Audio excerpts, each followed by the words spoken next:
Filipe achou Natanael e disse-lhe, havendo achado aquele de quem Moisés escreveu na lei e de quem escreveram os profetas, Jesus de Nazaré, filho de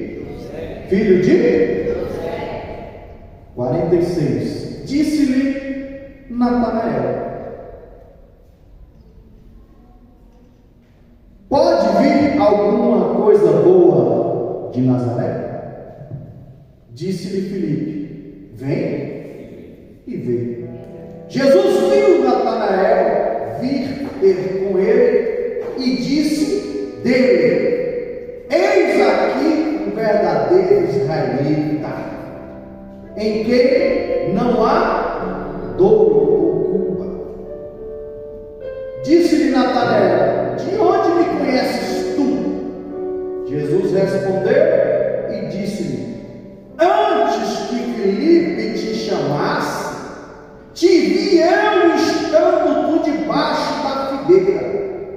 Natanael respondeu e disse-lhe, Rabi, tu és o Filho de Deus, tu és o Rei de Israel. 50. Jesus respondeu e disse-lhe, por que te disse, vi-te debaixo da figueira, crês? Coisas maiores do que esta verás. E disse-lhe, na verdade vos digo, que daqui em diante vereis o céu aberto e os anjos de Deus subirem e descerem sobre o Filho do Homem. Coloca a Bíblia no banco, dá a mão para o teu irmão do lado.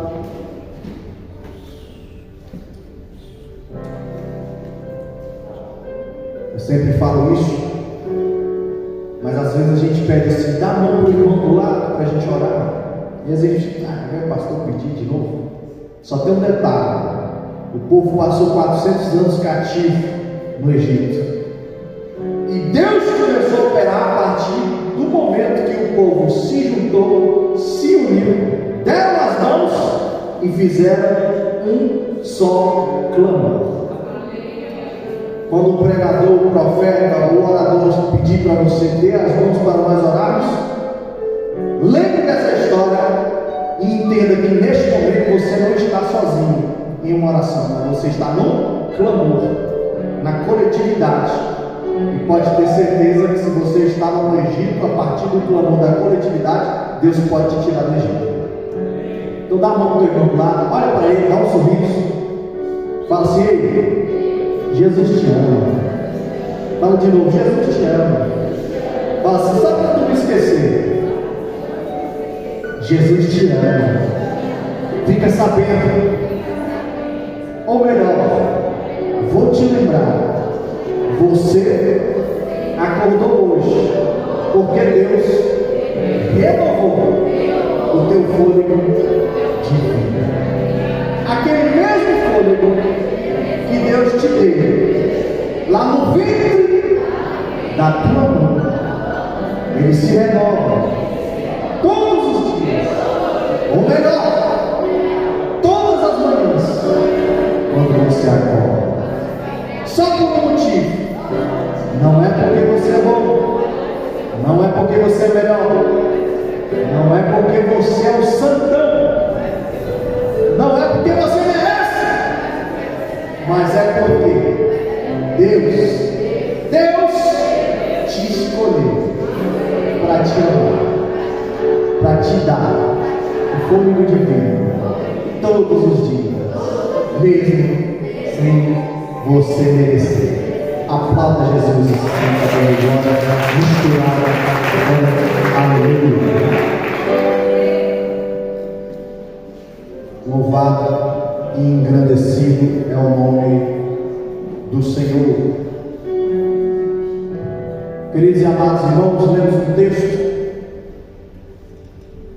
a qual os dois textos se referem ao nosso Rabi, Mestre Jesus Cristo, como sendo filho de José, irmão de Tiago, de João, de Judas, e até mesmo menciona sendo irmão de mulheres, de irmãs. E a primeira revelação bíblica que nós temos nessa noite: Maria não morreu virgem, apesar de ser pregado em outros lugares. É antibíblico, é uma exegese, é um acréscimo ao texto. E a Bíblia diz: anátema, maldito seja todo aquele que retirar, acrescentar ou mudar, que seja um ponto, uma vírgula desta palavra. A Bíblia nos prova, dizendo em Mateus capítulo número 13, versículo 55 em diante, que Jesus sim tinha mãe, tinha irmãos e tinha irmãs consanguíneos, filhos de Maria e de José. O que não me dá o direito de amaldiçoar Maria. Pelo contrário, a minha Bíblia vai dizer que ela foi bendita entre as mulheres, mulher santa, separada, consagrada, reservada para fazer o propósito maior da humanidade: gerar o Filho de Deus no seu ventre. O que não nos dá o direito de adorar, de clamar a ela, de nos dirigir qualquer tipo de oração a ela, porque a Bíblia diz que só há um mediador entre Deus e os homens, e este é Jesus Cristo de Nazaré. A Bíblia vai dizer em Jeremias capítulo 33, versículo número 3, Jeremias, uma revelação dada por Deus, e Deus manda Jeremias dizer ao seu povo, aos hebreus: diga ao povo, clama a mim e responder-te-ei, e anunciar-te-ei coisas grandes e firmes ou ocultas que não sabes. A Bíblia diz que quando precisarmos clamar a alguém, esse alguém deve ser o próprio Deus, através de Jesus Cristo. A primeira revelação bíblica em Mateus capítulo número 13, versículo 55 em diante, nos dá o direito de dizer que a Virgem Maria só foi virgem até depois do nascimento de Jesus Cristo. A Bíblia, em outro texto, vai dizer que Maria conheceu a José, que ela teve relação íntima com José e gerou outros filhos. Mas não é o tema da noite.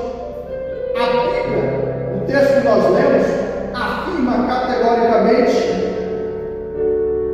não é este o filho do carpinteiro, e não se chama sua mãe Maria, e seus irmãos Tiago, José, Simão e Judas, e não estão entre nós todas as suas irmãs? De onde me veio, pois, tudo isso? De onde veio toda essa pregação? De onde veio toda esta sabedoria? Por que estão ouvindo este homem?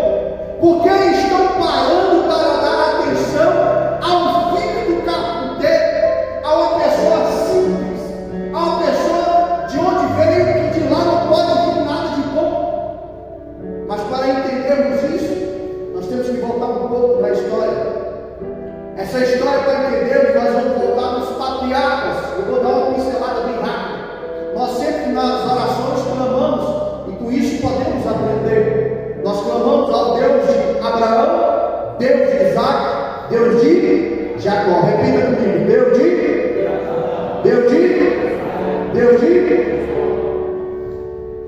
Escutei na nave da igreja alguém, em vez de dizer Jacó, falou Israel. Muito bem colocado. Em certo momento, no vale de Jaboque, a Bíblia relata que ele manda sua família, seus filhos e até os seus animais na frente e tira uma noite de clamor, irmão Vival. E naquela noite de clamor ele começa a orar a Deus, e a Bíblia diz que o anjo aparece e ele luta com esse anjo toda a noite. Mas quase no raiar do dia, o anjo vira para ele e fala assim: que é que tu quer? Não vai me largar? Fala assim: eu não vou te largar enquanto o Senhor não me abençoar. A Bíblia diz que o anjo toca a sua coxa, é deslocado, e naquele momento diz que ele é bem-aventurado, por isso muda o nome dele de Jacó para Israel. Mas a Bíblia diz: Deus de Abraão, Deus de Isaac, Deus de Jacó, qual Deus mudou o nome para Israel. Deus de Abraão, lá no livro de Gênesis, capítulo 12, versículo 1 em diante, vai dizer que tem uma ordenança. Quando Abraão ainda não era Abraão, era só Abraão, pai de muitos. Lá em Ur dos Caldeus, quando morava com seu pai, Deus vira para ele e diz: Abraão, sai da tua terra, do meio da tua parentela, vai para a terra que eu ainda vou te mostrar, e farei de ti uma grande nação. A promessa foi dita logo no início da Bíblia. Gênesis capítulo 12, apenas 12 capítulos da Bíblia já nos relata a história, o começo da história do primeiro patriarca Abraão. A promessa é tão profunda, tão forte, que Abraão sai, não cumpriu 100% do chamado do Senhor, porque ele ainda era um parente, mas isso é uma pregação para outro dia. Mas a Bíblia diz que ele sai de Ur dos Caldeus e vai para Parã. Estudando geografia bíblica, ele faz um circuito que é um triângulo, que é exatamente a terra de Israel nos dias atuais, cumprindo a promessa do Senhor, onde diz: onde pisar a planta dos teus pés, te darei por herança. Só que tem um detalhe, meus irmãos. Quando Deus fala para Abraão: onde pisar a planta dos pés, te darei por herança, quem recebe herança não é a pessoa, mas são os filhos. Qual é a herança que você tem deixado para o teu filho? A Bíblia diz em Provérbios que aquele que é do Senhor e serve a Deus, ele busca deixar herança para os seus filhos. Mas não é isso que eu quero falar. A Bíblia diz que ele sai de Ur dos Caldeus, vai para Parã, desce até perto de Israel, chega a passear pelo Egito, volta, compra um pedaço de terra, mas ali ele gera Deus de Abraão, Deus de Isaac, o filho da promessa. Antes de Abraão, ele ainda gera Ismael, mas deixa Ismael de lado. É uma pregação para outro dia. Vamos falar de Isaac. Deus tem uma promessa sobre Abraão, pai de muitos. Chega em certo momento, Deus muda o nome dele para Abraão, pastor, pai de multidões. Deixa de ser pai de muitos e passa para pai de multidões. No seu filho, Isaac, Deus faz um pedido a Abraão e fala: Abraão, eu quero algo de ti, quero saber se tu é meu servo mesmo. Sim, Senhor, pode falar. Qualquer um de nós bateremos até continência. Pode falar, generais, rei dos reis, senhor dos senhores, Deus é eterno, Elohim, El Shaddai, Adonai. Fala que eu estou te escutando, qual é a ordenança? E Deus fala para Abraão: pega o teu filho, sobe do monte e oferece em sacrifício a mim. Eu tenho 3 filhos.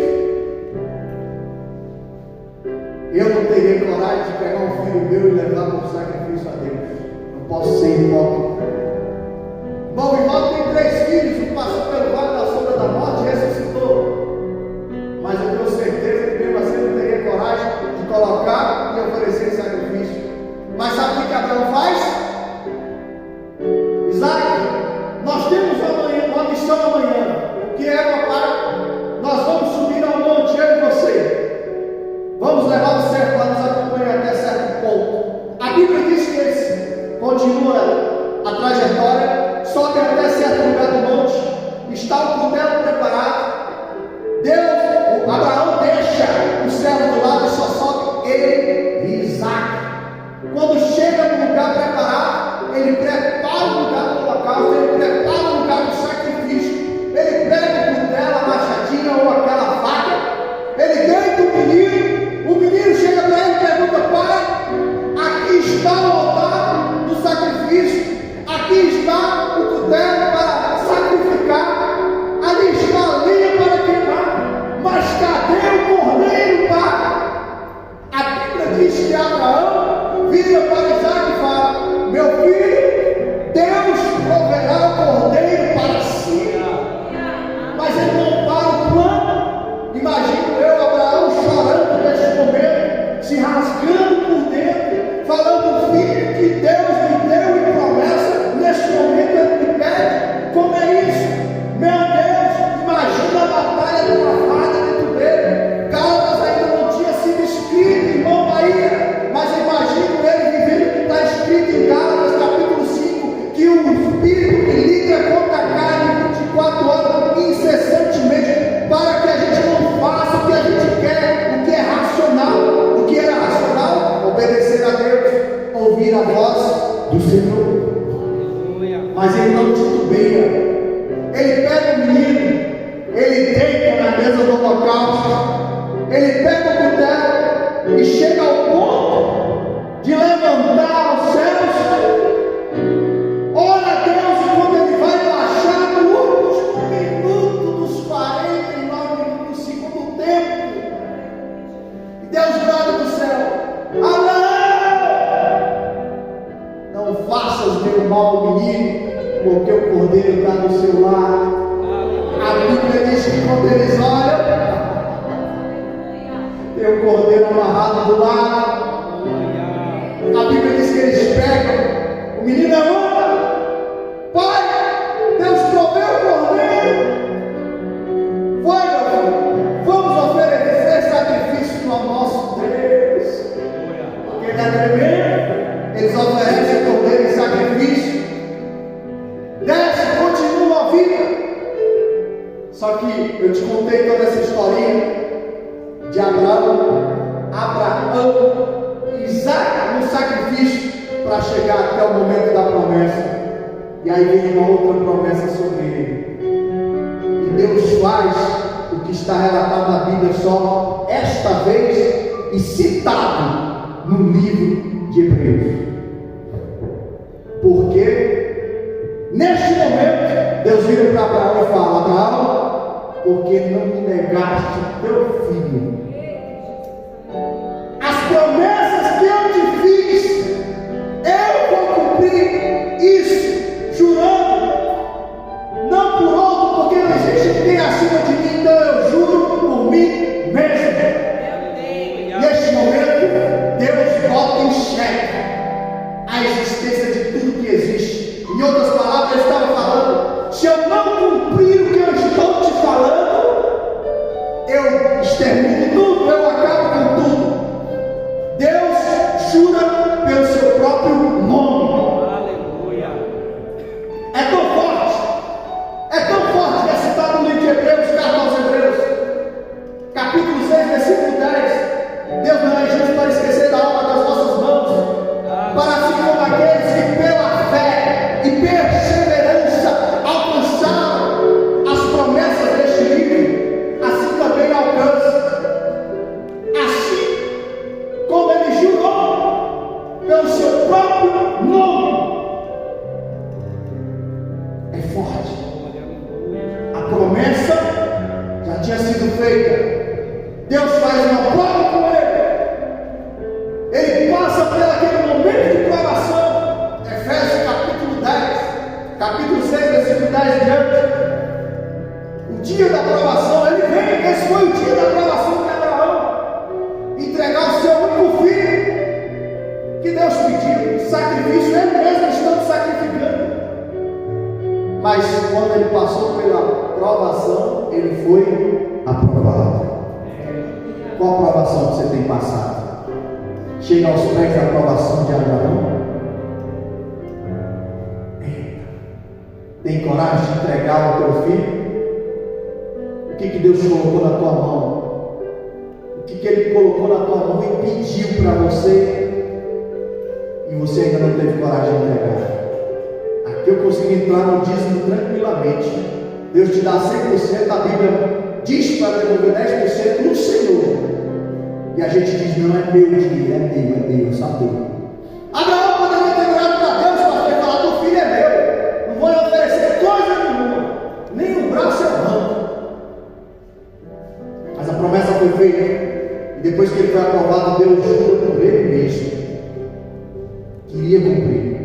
Deus de Abraão, Deus de Isaac, e de Isaac nasce Jacó.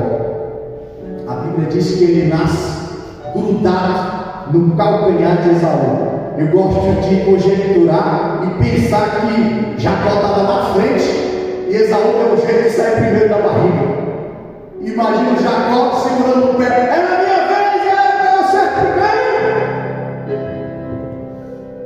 Mas não foi assim. Esaú nasceu. A história anda, vamos deixar Esaú de lado. Falamos de Jacó, como já foi citado no Vale de Jacó, Deus muda o nome dele de Jacó para Israel. E de Israel nascem 12 filhos. Desses 12 filhos, eles se transformam nas 12 tribos de Israel, onde até hoje tem uma que se tornou o nome de todo o povo de Deus: os judeus, os escolhidos. A Bíblia fala deles. Pastor, e nós somos o povo de Deus? Somos, mas a Bíblia diz que nós somos enxertados. A Bíblia diz que Jesus veio para os seus, e os seus o rejeitaram. Então abriu uma brecha, uma porta, para nós aceitarmos a Jesus e um dia tomar posse da vitória do céu. Nasce os 12 filhos, irmão Bahia, de Jacó. Um deles se chama Judá. O último se chama Benjamim. E um deles se chama Levi. Hoje nós costumamos dizer que quem é músico ou que louva na igreja é o levita. Levita, na verdade, é quem é da tribo de Levi. A tribo de Levi, ela foi separada, foi santificada, separada, para não trabalhar, para simplesmente atuar na obra do Senhor. Então, levita é todo aquele que trabalha na obra de Deus. Pastor é levita, eu sou levita, os irmãos são levitas, todo aquele que mete a mão no arado e vem trabalhar é um levita. Mas não é isso que eu quero falar. Chega em certo momento, as 12 tribos, estão lá os 12 filhos de Jacó. Deus já tinha mudado o nome para Israel. A Bíblia diz e dá um sonho a José, um deles. Dos 11 se prostrando diante dele, e o sol e a lua. E o sonho não acontece. Ele é vendido como escravo, comprado por Potifar. Lá a mulher de Potifar arruma uma casinha para ele. Ele não cai, mas é preso, condenado.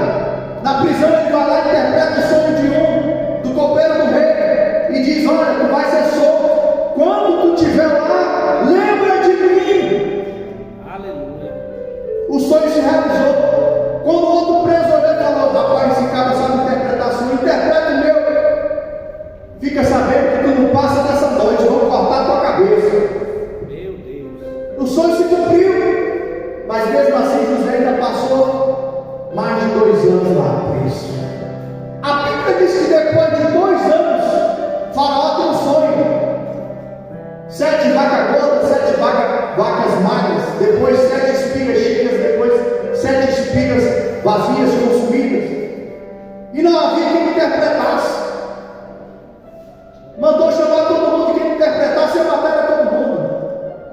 Até que o copeiro falou assim: rei, estou aqui para te servir todo dia, e deixa eu te falar, tem um cara ali que ele interpreta o seu sonho. E quem é? Ele está preso. Está preso? Quem é? José, hebreu. É mesmo? É. E outra, ele está preso lá, mas a cadeia se transformou, ele tem a chave da cadeia. Como assim? Tudo que ele bota a mão prospera. Traz esse cara para cá. A Bíblia diz que quando chegam para dar a notícia para José, primeira coisa que fazem, pastor, pegam ele, cortam o cabelo, raspam a sua barba, fazem a maquiagem da cara, colocam vestes limpas, dão um banho nele, colocam um calçado nele e levam ele até a presença do rei. Para entrar na presença do rei, meu irmão, não é de qualquer jeito. Aleluia. Como diz eu e minha esposa, você não pode vir esmangolado. Pastor, mas eu não tenho um terno de 5.000 reais. Vem só com a camisa que você tem da feira igual a mim, moço. Não tem problema. Posso aplicar isso aqui com um monte de coisa. Mas não é isso que eu quero falar. Quando José chega na presença do rei, ele interpreta o sonho e fala: rei, eu já sei a interpretação do sonho. Sabe mesmo? Então diz aí. As 7 vacas magras é a mesma coisa das 7 espigas sem nada. É o que? É fome. E as gordas? São 7 de cada ano? Pois é, são 7 anos de fartura e 7 anos de prova, de sequidão, sem alimento. E agora o que eu faço? Posso te dar um conselho? O senhor pega nesses 7 anos de fartura e junta 20%, a gente não come, a gente guarda. Eita, meu Deus. O teu salário, quando cai na conta do gasto todinho, tu guarda 20%.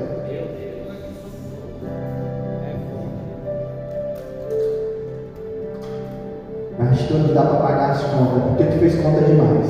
Botou o braço onde não alcançar. Como diz minha mãe, só boto minha mão onde eu alcanço. José deu uma ideia muito sábia. Vamos juntar 20% em 7 anos. Depois nós vamos ter comida para comer no período que não tiver como ter plantio e colheita. E sugiro ao Senhor que coloque um como maioral disso tudo. José, quem que eu vou colocar como maioral? A não ser aquele que revelou o sonho, aquele que deu a ideia para a gente salvar os egípcios, a nossa nação.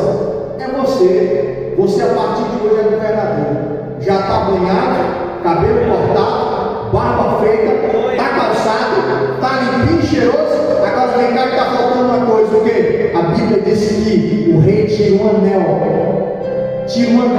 e coloca na sua mão e fala: a partir de hoje, quem governa o Egito é ele, não sou eu não. Quem governa o Egito é ele. Ele é que tem sabedoria dada pelo Deus dos Hebreus. Eu sou o rei, eu que mando. Acima dele só tem eu. Abaixo dele o resto está tudinho. Vocês vão obedecer a ele agora, viu? A Bíblia diz que José vira governador. Os anos passam. Acontece o que ele falou, vem os 7 anos de fartura. Depois vem 7 anos de seca. Nesses 7 anos de seca, os seus irmãos, 11 irmãos, seu pai, sua mãe, sua babá, sua madrasta, a babá da sua madrasta, as 4 mulheres de Jacó e os seus filhos estão passando fome. E eles escutam rumores, pastor. Jacó vira para os seus filhos e fala: estamos com fome e agora o que vamos fazer? Pai, nós escutamos que no Egito tem comida.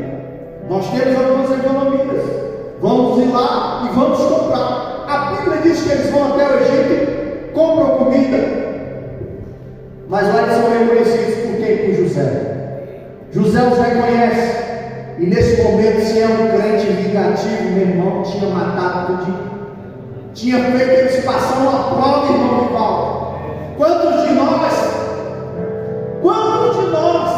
já passou pela cabeça: o dia que eu tiver isso, eu vou esfregar na cara de fulano.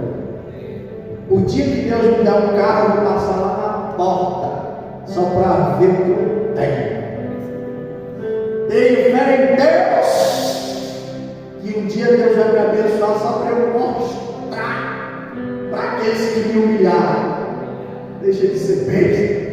Ainda deturpa a Bíblia, pegando o que está mudando. Aqueles os humilhados serão exaltados. É mentira de Satanás. A Bíblia não diz isso não. A Bíblia vai dizer assim: aquele que se humilha na presença do Senhor, o Senhor o exaltará. José poderia ter humilhado os irmãos, passado na cara deles: vocês estão passando fome? Vocês não me venderam? Aí eu aqui agora, eu que mando nessa parada toda aqui.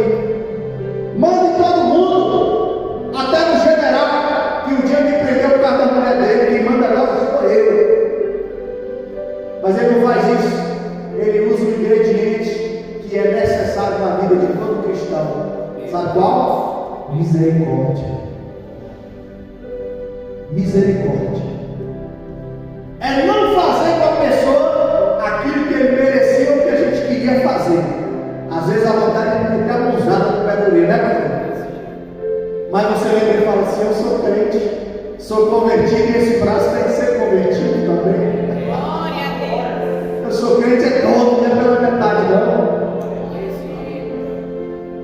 Você abençoa e segue tua vida. A Bíblia diz que ele não faz o que o coração do homem queria. Os irmãos voltam, acaba a comida, mas no dia que José falou assim: olha, o dia que vocês voltarem, traga o irmão mais novo de vocês que eu quero conhecer, porque ele não conhecia, era o irmão da mesma mãe, e ele não conhecia, sabe, de lá o menino era neófito, pequenininho, recém-nascido. Eles levam Benjamim para o Egito, novamente para comprar comida. Compra comida. José arruma uma casinha para ele. Olha, quando sair, pega uns negócios do palácio, põe dentro da comida, pega o dinheiro deles também e volta de volta. Lá no meio do caminho, vocês pegam eles e diz que eles vão e traz para mim. Eles voltam. José, olha, estão dizendo que a gente roubou, mas nós não roubamos. Tem certeza? Porque aqui no Egito a lei para quem rouba é a morte. E eu tenho o poder de mandar arrancar sua cabeça agora. Não somos nós. Então faz o seguinte: deixa Benjamim e volta para trás. No final da história, ele se revela. Eu sou José, meus irmãos. José que José, aquele que vocês venderam como escravo. A minha história foi essa. Eles arregaram o outro, imagina eu olhando para ele e falando: ele ainda não matou a gente, ele queria se revelar primeiro, agora não vai escapar. Não, meus irmãos, não precisa se ajoelhar, não vou matar vocês, eu já liberei o perdão. Isso tudo foi um propósito de Deus. Faraó, isso aqui é minha família. É mesmo, José? É. Faraó veio para José e fala: rapaz, foi tu que ajudou a salvar o Egito. Foi o Deus de vocês que te deu sabedoria. Quer trazer tua família? Quer? Pega os melhores carros, os melhores cavalos, manda buscar teu pai, tua mãe, teus irmãos, as criações, traz tempo, traz tudo, e vão morar no Egito. Pega a terra que você quiser e entrega na mão deles. A Bíblia diz que eles saem de onde eles estavam, da terra prometida, com 70 pessoas. Encontram com José no Egito. E a história continua. Os hebreus se multiplicam. Não são mais só aqueles 12 irmãos, são 12 tribos. São 12 tribos, pastor. Chegam a uma matemática de quase 3 milhões e meio de pessoas. Só que 400 anos depois dessa história de José, eles já não estão mais como irmãos ou família do governador do Egito. Eles já estão como escravos. Os reis passaram, desconheceram a história deles e colocaram eles como escravos. E eles ficaram escravos, comendo apenas legumes e sobras, morando em casas que não era de condição humana, vivendo uma vida miserável, até o dia em que alguém teve a ideia e falou: vamos clamar ao Deus de Abraão, de Isaac e de Jacó. Eles levantam o clamor e Deus ouve o clamor até o dia que levanta Moisés. Tem todo um plano, vai para o palácio, se forma na melhor faculdade do planeta naquela época, dos egípcios, as melhores escolas. Passa 40 anos sem saber que é hebreu. É revelado que ele é hebreu. Dali, ele tem que fugir para o Egito, para o deserto de Parã, onde ele se casa. Passa mais 40 anos. Mais 40 anos cuidando de ovelha, até ver uma sarça pegando fogo, uma sarça ardente, que não saía fumaça e nem se consumia. A sarça continuava lá e o fogo continuava lá. A Bíblia diz quando ele, Êxodo capítulo número 2 em diante, quando ele começa a dar os primeiros passos, ele ouve: Moisés, Moisés, não andes para cá, não torne para cá, para que não morra. Sim, Senhor. Tira a sandália dos teus pés, porque o lugar que tu pisa é santo. Tu não aprendeu isso no Egito? Sim, Senhor. Moisés, te chamei e te preparei 80 anos para libertar o meu povo, porque eu ouvi o clamor deles. Eu ouvi o clamor deles. 80 anos depois que o povo clamou, Deus fala com Moisés para libertar o povo. Ele volta ao Egito, Deus lança as 10 pragas. A última praga da mortandade, de matar todo o primogênito. Nesse dia é instaurado a Páscoa, que já remetia, apontava para Jesus Cristo, o Cordeiro Santo e o sangue do Cordeiro. A Bíblia diz que Deus liberta o povo quando chega perto da terra prometida, para voltar onde estava Jacó com os 12 filhos. Eles param no deserto e Deus manda espiar a terra. Eles espiam a terra, veem que é boa, mas começam a reclamar e murmurar, e acabam perdendo aquele momento. E a Bíblia diz, Números capítulo número 13, Deus fala para ele: olha, não vou exterminar como eu disse, Moisés, mas não vai entrar numa terra prometida, a não ser de 20 anos para baixo. Quem tiver mais de 20 anos para cima, ninguém vai entrar. Vocês vão andar no deserto, eu vou cuidar de vocês, mas não vai entrar. A Bíblia diz que o calçado e as roupas cresciam junto com o povo. Eles não tinham shopping center no deserto, mas passaram pelo deserto. O shopping center era direto de Jeová. As roupas cresciam no seu próprio corpo. Historiadores tentam achar, irmão, objetos lá no deserto, mas não vão achar. Sabe por quê? Porque a gente só perde ou deixa para trás aquilo que não tem valor. Mas se a roupa era novinha, se os calçados cresciam e continuavam a ver as roupas, ninguém vai deixar para trás, não vão achar. Eles passam mais 40 anos, para cada dia que for espiar, um ano. 40 anos no deserto. Mas aí chega o dia de adentrar a terra prometida. Eles adentram. A Bíblia diz que quando eles chegam perto, Moisés olha a terra, finalzinho do livro de Êxodo. Moisés olha a terra e fala, Deus fala com ele, Moisés olhou, viu, vi. E ali Moisés morre. E há uma discussão a respeito do corpo de Moisés, mas não é isso que eu quero falar.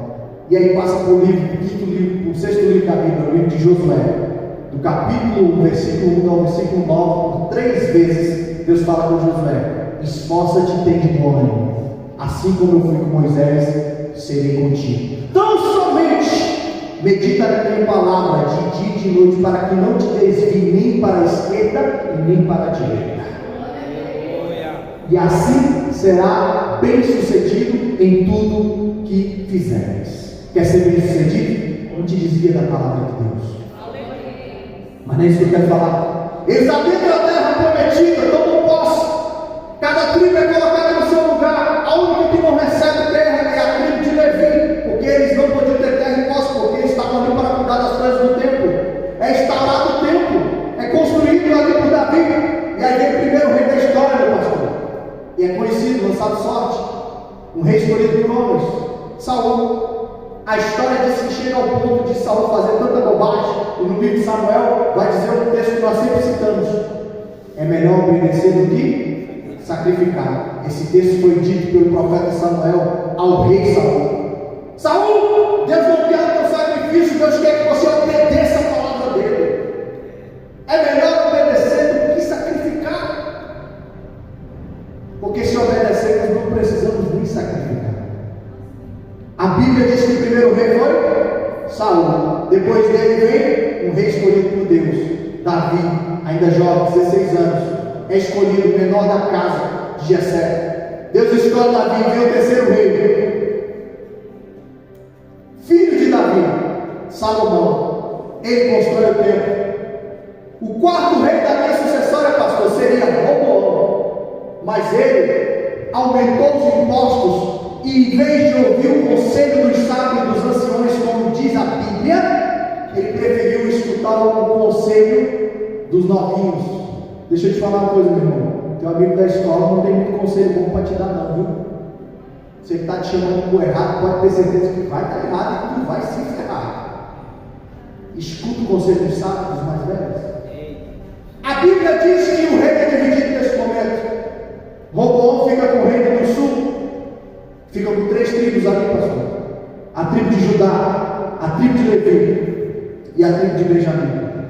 no norte ficam outras 10 tribos, lideradas por Jeroboão. E aí está dividido o povo de Deus. Pastor, você contou essa história todinha para quê? E o senhor contou que tem 13 tribos. É verdade. Porque a tribo que era para José foi dividida para os 2 filhos dele, tá? Levou o nome dos 2 filhos dele, no norte. Pastor, por que você contou toda essa história? Porque quando a tribo foi dividida, as 12 tribos, 3 ficaram embaixo, 10 ficaram em cima. Neste momento, a capital das 10 tribos de cima se torna Samaria. E aí eu entro na história que nós lemos hoje, de Jesus.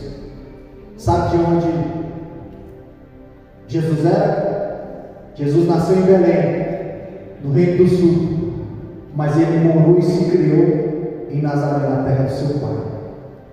Chega ao ponto de um dos seus apóstolos, no momento que está sendo escolhido para exercer o ministério pastoral, o ministério apostólico, viram para ele, falei, Filipe vira para Natanael e fala: Jesus está vindo. Rapaz, quem é esse Jesus? É Jesus de Nazaré. Pode vir alguma coisa boa de Nazaré? Nós somos do Reinado do Sul. Lá na parte de cima não tem nada que preste. O reino foi dividido. Não pode vir coisa boa de Nazaré. Não tem como. No texto que nós lemos em Mateus, quando ele está pregando, os judeus viram: esse daí não é o Jesus de Nazaré, filho do carpinteiro, lá de cima. Pode vir alguma coisa boa, não tem como vir alguma coisa boa de lá. Pastor, isso tudo o senhor falou para quê? Qual Jesus que você está enxergando? Às vezes nós pregamos Jesus de Nazaré, Jesus de Nazaré. Você está entendendo que Jesus é o Messias pregado por Pedro? Ou você está entendendo e pregando que é simplesmente um carpinteiro? Porque o carpinteiro que é colocado aqui é no sentido pejorativo. Ele é só um moreiro. Não pode vir nada bom de lá. Fique sobre os pés, preciso encerrar.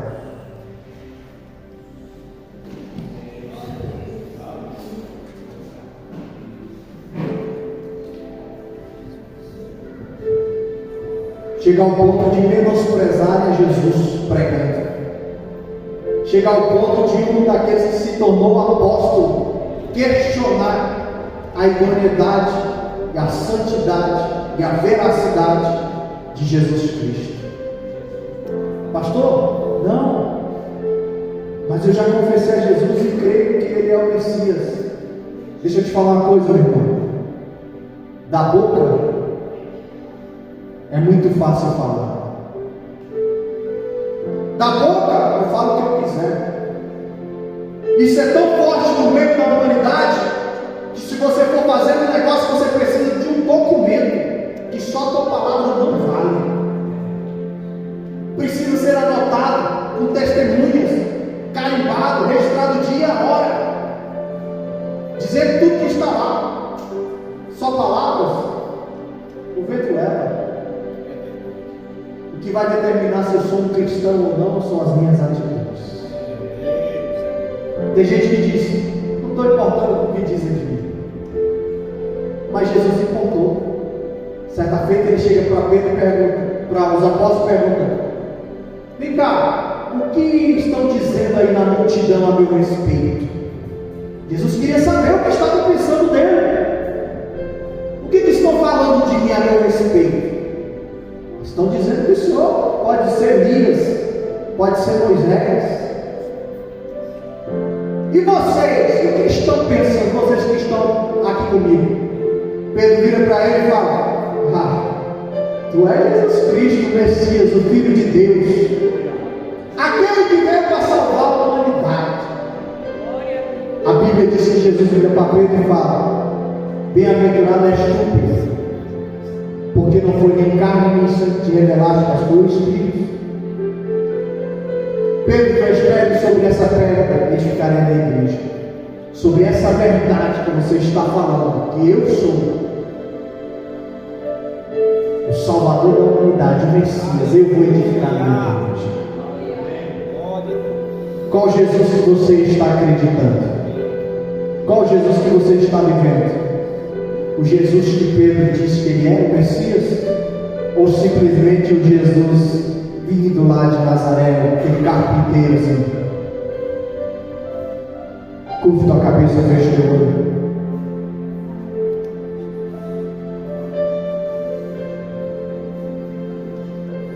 É uma mensagem para nós refletirmos, para nós pensarmos o que estamos vivendo.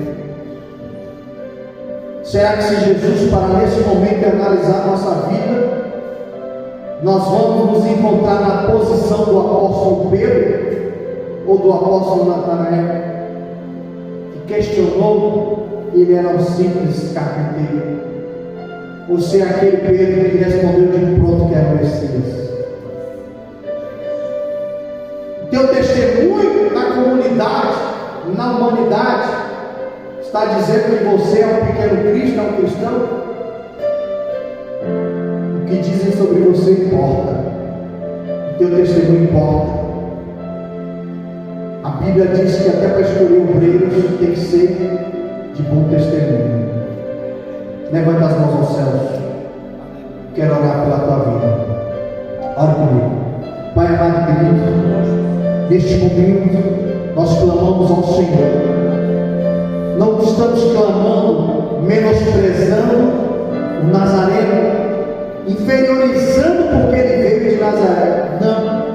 Nós entendemos que por mais que o Senhor tenha vivido em Nazaré, por mais que esperasse, papai, em Deus de palacetes, mas o Senhor, papai, na sua humildade, se despiu da sua glória, a ponto de ser questionado, Pai, o lugar onde o Senhor viveu. Mas nós o reconhecemos como Messias, nós o reconhecemos como Salvador da humanidade, nós reconhecemos como o nosso Senhor.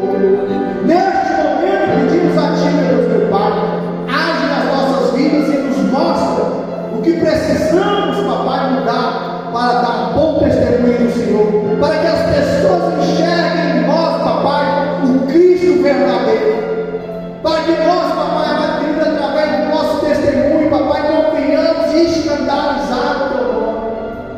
Em nome de Jesus, que teu Espírito Santo venha nos guiar, em nome de Jesus. Glória a Deus. Bata a palma para Jesus. Glória a Deus.